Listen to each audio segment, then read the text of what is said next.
حي على الفلاح.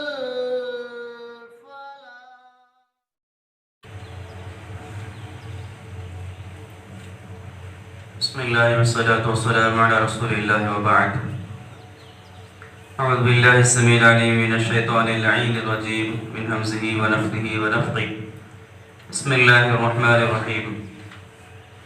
وقالوا كونوا هودا أو نصارى تهتدوا قل بل ملة إبراهيم حنيفا وما كان من المشركين قولوا آمنا بالله وما أنزل إلينا وما أنزل إلى إبراهيم وإسماعيل وإسحاق ويعقوب والأسباط وما أوتي موسى وعيسى وما أوتي النبيون من ربهم لا نفرق بين أحد منهم ونحن له مسلمون فإن آمنوا بمثل ما آمنتم به فقد اهتدوا وإن تولوا فإنما هم في شقاق فسيكفيكهم الله وهو السميع العليم.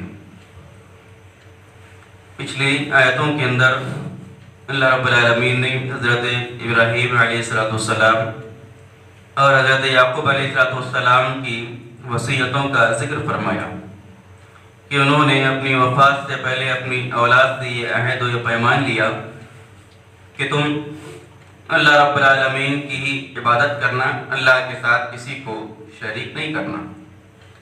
پھر اللہ رب العالمین نے یہود اور نصارہ عیسائیوں کے ایک اور باطل دعوے کی تردید کی اور کہا کہ وَقَالُوا كُونُوا هُودًا أَوْ نَصَارَىٰ تَهْتَدُوا. یہ یہودی اور عیسائیوں نے کہا کہ تم یہودی اور عیسائی بن جاؤ، یہودی یا عیسائی بن جاؤ تبھی تم ہدایت یافتہ بن جاؤ گے. اللہ نے اس کا رد کیا، اس کا جواب دیا، کہا کہ قل بل ملت ابراہیم حنیفہ. اے نبی کریم صلی اللہ علیہ وسلم آپ فرما دیجئے کہ بلکہ ابراہیم علیہ السلام کی ملت آپ کا راستہ حنیفہ یعنی ایک سوئی کا اور توحید کا راستہ ہے. وما كان من المشرکین، اور ابراہیم علیہ السلام مشرکوں میں سے نہیں تھے.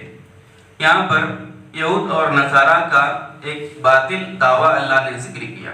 یہودی ایمان والوں کو، مومنوں کو یہ کہتے تھے کہ اگر تم یہودی بن جاؤ گے تبھی تم ہدایت پاؤ گے اور سیدھے راستے پر آؤ گے.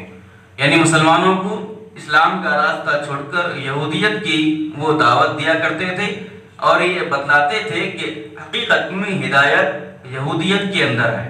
اور عیسائی ایمان والوں کو عیسائیت کی دعوت دیتے تھے اور یہ کہتے تھے کہ اگر تم کو ہدایت پانا ہے تو اسلام کو چھوڑ کر عیسائیت اختیار کرو.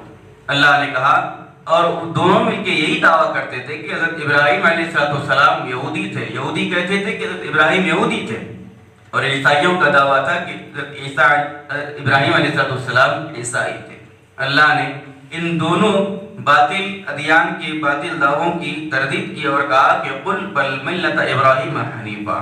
آپ کہہ دیجئے کہ حضرت ابراہیم علیہ السلام کی ملت، آپ کا طریقہ، آپ کا مذہب نہ یہودیت تھا اور نہ ہی عیسائیت تھا، بلکہ حضرت ابراہیم علیہ السلام دین حنیف یعنی توحید کے پیروکار اور توحید کے متبع تھے. لہذا حقیقت میں ہدایت جو ہے وہ حضرت ابراہیم علیہ السلام کی پیروی میں اور آپ کی ملت کی اتباع میں ہے. اور اللہ نے صاف صاف الفاظ میں یہ واضح طور پر بیان کر دیا کہ حضرت ابراہیم علیہ السلام شرک کرنے والوں میں سے نہیں تھے، جبکہ یہودیوں کے اندر بھی شرک آ گیا تھا. انہوں نے عزیر رضی اللہ عنہ کو اللہ کا معبود، اللہ کا بیٹا بنایا، اور عیسائیت کے اندر بھی شرک داخل ہو گیا کہ انہوں نے عیسیٰ علیہ السلام کو اللہ کا بیٹا نعوذ باللہ بنا لیا. لہذا اللہ نے کہا کہ یہ شرک کا راستہ ابراہیم کا راستہ نہیں ہے، توحید اور دین حنیف کا راستہ یہی حضرت ابراہیم علیہ السلام کی ملت اور آپ کا طریقہ ہے. پھر اللہ نے کہا کہ قولوا آمنا باللہ وما انزل الینا وما انزل الی ابراہیم واسماعیل واسحاق ویعقوب والاسباط وما اوتی موسیٰ وعیسیٰ وما اوتی النبیون من ربهم لا نفرق بین احد منهم ونحن له مسلمون.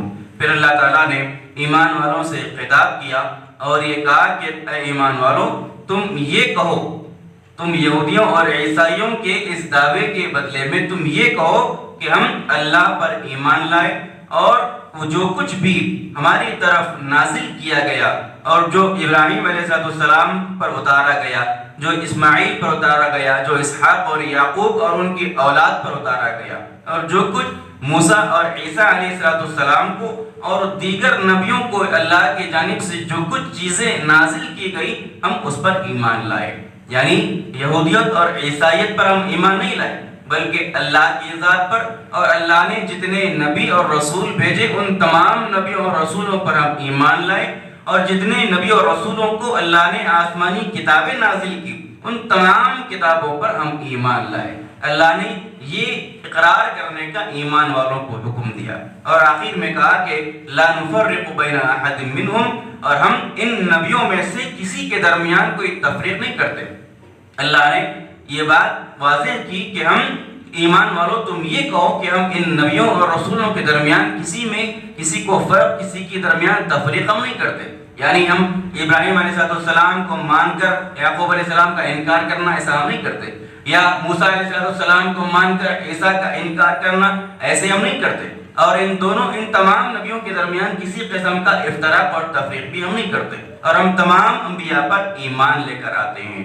جیسے یہودیوں کے اندر تفریق آ گئی، انہوں نے موسیٰ علیہ السلام کو عزیر رضی اللہ تعالیٰ عنہ کو علیہ السلام کو اللہ کا بیٹا بنایا، اور ان کی اتباع کی، اور عیسیٰ علیہ السلام کا انکار کر دیا۔ یہی عیسائیت کے اندر عیسائیوں نے حضرت عیسیٰ علیہ السلام کو مانا، دیگر انبیاء علیہ السلام کی تکذیب کر دی۔ تو اللہ نے کہا کہ اس طریقے کی افراق اور تفریق کا جو معاملہ ہے وہ ایمان والوں کے اندر نہیں۔ مومن مسلمان تمام انبیاء پر، تمام رسولوں پر ایمان لاتے ہیں، اور جو کچھ بھی اللہ تعالیٰ ان پر نازل کیا ہے کتابیں، ان تمام کتابوں پر ایمان والے ایمان رکھتے ہیں۔ ہمارا بھی یہ عقیدہ ہے کہ جتنے نبی اور رسول اللہ تعالیٰ نے دنیا میں مبعوث کیے ہیں ان تمام نبیوں پر ایمان رکھنا، ان کی کتابوں پر ایمان رکھنا کہ اللہ نے ان پر کتابیں نازل کی۔ تمام انبیاء پر ایمان ضروری ہے، لیکن شریعت اور اتباع وہ اللہ کے نبی صلی اللہ علیہ وسلم ہی کی کرنی ہے۔ یہی آخری نبی ہے اور یہی اللہ رب العالمین نے امت پر فرض کیا ہے۔ پھر اللہ نے کہا کہ وَنَحْنُ لَهُ مُسْلِمُونَ، اور تم یہ کہو کہ ہم اسلام لے کر آئے، ہم مطیع اور فرما بردار ہو گئے۔ پھر اللہ نے کہا فَإِنْ آمَنُوا بِمِثْلِ مَا آمَنْتُمْ بِهِ فَقَدِ اهْتَدَوْا وَإِنْ تَوَلَّوْا فَإِنَّمَا هُمْ فِي شِقَاقٍ فَسَيَكْفِيكَهُمُ اللَّهُ وَهُوَ السَّمِيعُ الْعَلِيمُ۔ اے ایمان والو، تم ایک تو تمام انبیاء پر ایمان لاؤ، اور پھر ایمان کا اللہ تعالیٰ نے ایک نمونہ تمام دنیا والوں کے سامنے رکھا۔ ایمان کیسے لاؤ؟ اللہ نے ایک تو پہلی آیت کے اندر حکم دیا کہ تم ایمان لاؤ اللہ پر اور تمام نبیوں پر، پھر اللہ نے آگے مثال بھی دی، ایک نمونہ بھی ساری انسانیت کے سامنے رکھ دیا کہ ایمان کیسے لانا ہے۔ اللہ نے صحابہ کے ایمان کو مثال بنایا ساری انسانیت کے لیے، قیامت تک آنے والے تمام انسانوں کے لیے اللہ نے صحابہ کے ایمان کو ایک مثال، ایک نمونہ، ایک آئیڈیل بنایا، اور کہا کہ بَإِنْ آمَنُوا بِمِثْلِ مَا آمَنْتُمْ بِهِ فَقَدِ اهْتَدَوْا۔ یہ کہو اگر یہ لوگ ایمان لے کر آئے جس طریقے سے کہ تم ایمان لائے، یعنی صحابہ سے اللہ نے یہاں پہ خطاب کیا کہ اے صحابہ جس طریقے سے تم ایمان لے کر آئے، اگر یہ لوگ بھی ایمان لے کر آئیں گے تبھی یہ لوگ ہدایت یافتہ ہو جائیں گے۔ اس سے یہ بات بھی سمجھ میں آئی کہ اللہ تعالیٰ نے صحابہ کرام رضوان اللہ علیہم اجمعین کے ایمان کو اللہ نے قبول کیا، اور نہ صرف قبول کیا بلکہ ان کے ایمان کو ساری انسانیت کے لیے نمونہ اور اسوہ بھی بنایا۔ لہٰذا اگر ہدایت چاہتے ہیں، اگر اللہ رب العالمین کے پاس کامیابی اور کامرانی چاہتے ہیں تو صحابہ کی طرح ایمان رکھنا ضروری ہے۔ جس طریقے سے صحابہ نے قرآن اور حدیث کو، اللہ کی کتاب اور اللہ کے رسول صلی اللہ علیہ وسلم کی سنتوں کو پڑھا ہے، سیکھا ہے، سمجھا ہے، اسی طریقے سے اگر ہم اللہ کے نبی صلی اللہ علیہ وسلم کی سنت کو اور اللہ کی کتاب کو اگر پڑھیں گے، سمجھیں گے، اسی وقت اللہ نے کہا کہ فَقَدِ اهْتَدَوْا، تم ہدایت پاؤ گے۔ صحابہ کرام کے فہم کو چھوڑ کر، صحابہ کرام کی فکر کو چھوڑ کر اور صحابہ کرام کے منہج کو چھوڑ کر جو کچھ آدمی ہدایت کو تلاش کرنے کی کوشش کرے گا وہ ہدایت نہیں پائے گا بلکہ گمراہی کی طرف وہ چلا جائے گا۔ پھر اللہ نے کہا کہ وَإِن تَوَلَّوْا فَإِنَّمَا هُمْ فِي شِقَاقٍ، اللہ نے کہا کہ اگر تم صحابہ کرام کی راستے کو چھوڑو گے اور صحابہ کی طرح ایمان نہیں لاؤ گے تو تمہارے درمیان افتراق اور انتشار پیدا ہو جائے گا۔ یعنی صحابہ کرام کی اتباع اور صحابہ کرام کے فہم کی اتباع یہ امت میں اتحاد کو پیدا کرنے کا بہت بنیادی اور بہت اہم سبب ہے۔ اور اگر اللہ نے یہ بھی کہا کہ صحابہ کرام کی اتباع نہیں کرو گے، صحابہ کرام کی جیسا ایمان نہیں لاؤ گے اور صحابہ کرام کے فہم کی طرح قرآن و حدیث کو اگر نہیں سمجھو گے، امت کے اندر انتشار، افتخار، افتراق اور اختلاف پیدا ہوگا، جو کہ آج ہم امت محمدیہ کے اندر مومنوں مسلمانوں کے اندر ہم دیکھتے ہیں۔ مختلف قسم کا انتشار، مختلف قسم کا اختلاف آج مسلم جماعتوں کے اندر پایا جاتا ہے، اور ان تمام کی اختلاف کی بنیادی وجہ یہی ہے کہ انہوں نے قرآن و حدیث کو صحابہ کرام کی فہم کی طرح نہیں سمجھا۔ یہی بنیادی غلطی ہے، یہیں سے ہر قسم کی گمراہیاں شروع ہوتی ہیں اور یہیں سے ہر قسم کی ضلالت شروع ہوتی ہے۔ آپ جتنے بھی باطل جماعتوں کو اٹھا کر دیکھ لیں، انہوں نے قرآن و حدیث کو اپنے مطلب کی طرح سمجھنے کی کوشش کی۔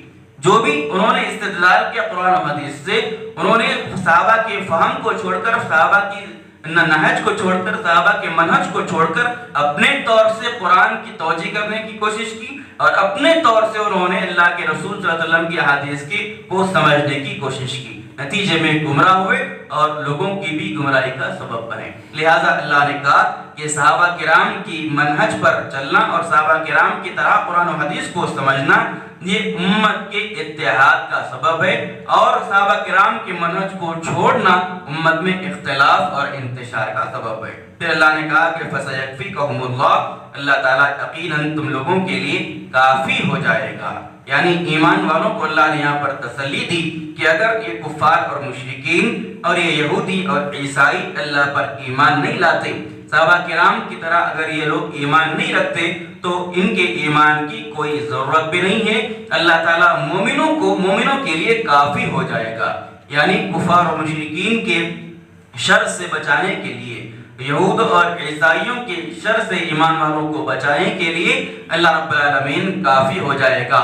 فَسَيَكْفِيكَهُمُ اللَّهُ۔ حضرت عثمان رضی اللہ تعالیٰ عنہ کے بارے میں تاریخی روایت میں آتا ہے کہ جب حضرت عثمان رضی اللہ تعالیٰ عنہ ان کو گھیر کر، ان کے گھر کو گھیر کر ان کو جب شہید کیا گیا، تو ان کے گود کے اندر ان کے پاس قرآن مجید کا نسخہ تھا، مصحف عثمانی، اور وہ قرآن مجید کی یہی آیت تلاوت کر رہے تھے، فَسَيَكْفِيكَهُمُ اللَّهُ۔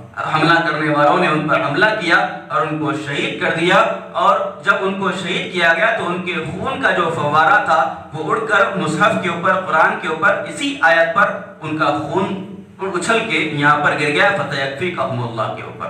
اور کہا جاتا ہے کہ یہ نسخہ، قرآن مجید کا یہ نسخہ جو شہادت کے وقت حضرت عثمان رضی اللہ تعالیٰ عنہ تلاوت کر رہے تھے، آج بھی ترکی کے میوزیم کے اندر رکھا گیا ہے۔ تو حضرت اللہ رب العالمین نے فَسَيَكْفِيكَهُمُ اللَّهُ کہا کہ اللہ تعالیٰ کفار و مشرکین اور اللہ کے ایمان کے، اسلام کے دشمنوں سے بچانے کے لیے اللہ رب العالمین مومنوں کے لیے کافی ہے۔ پھر اللہ نے کہا کہ وہ السمیع العلیم، یقیناً اللہ رب العالمین سننے والا، جاننے والا ہے۔ اللہ تعالیٰ سننے والا ہے، اس کا مطلب یہ ہے کہ جو کچھ بھی دشمنان اسلام مسلمانوں کے خلاف، اسلام کے خلاف سازشیں کر رہے ہیں، اللہ تعالیٰ ان سازشوں کو سننے والا ہے اور علیم ہے اللہ تعالیٰ۔ یعنی جو کچھ بھی کفار و مشرکین مسلمانوں کے خلاف سازشیں کرتے ہیں، ان کو اللہ جاننے والا ہے اور سننے والا۔ اور جاننے والا کا مطلب یہ نہیں کہ اللہ تعالیٰ صرف سن کے خاموش ہو جائے یا پھر جان کے خاموش ہو جائے، بلکہ اس کا مطلب اور اس کا مفہوم یہ ہے کہ اللہ سن کر ان کے جو مکر و فریب ہیں، ان کی جو سازشیں ہیں، ان سازشوں کو ناکام کرنے والا اللہ رب العالمین ہے، اور ان کے مکر و فریب کو اللہ تعالیٰ ناکام کرنے والا اللہ رب العالمین ہے۔ لہٰذا اللہ تعالیٰ نے قرآن مجید کی آیتوں کے اندر ایمان لانے کا حکم دیا، اور ایمان کی مثال اور ایمان کا نمونہ اور اسوہ مومنوں کے سامنے اور ساری دنیا کے سامنے یہ رکھا کہ صحابہ کرام کی طرح ایمان لاؤ، اور اگر اسی کی طرح اگر ایمان لاؤ گے تو تمہارے درمیان اتحاد ہوگا، اگر اسی کو چھوڑو گے تو افتراق اور انتشار کا شکار ہوگے۔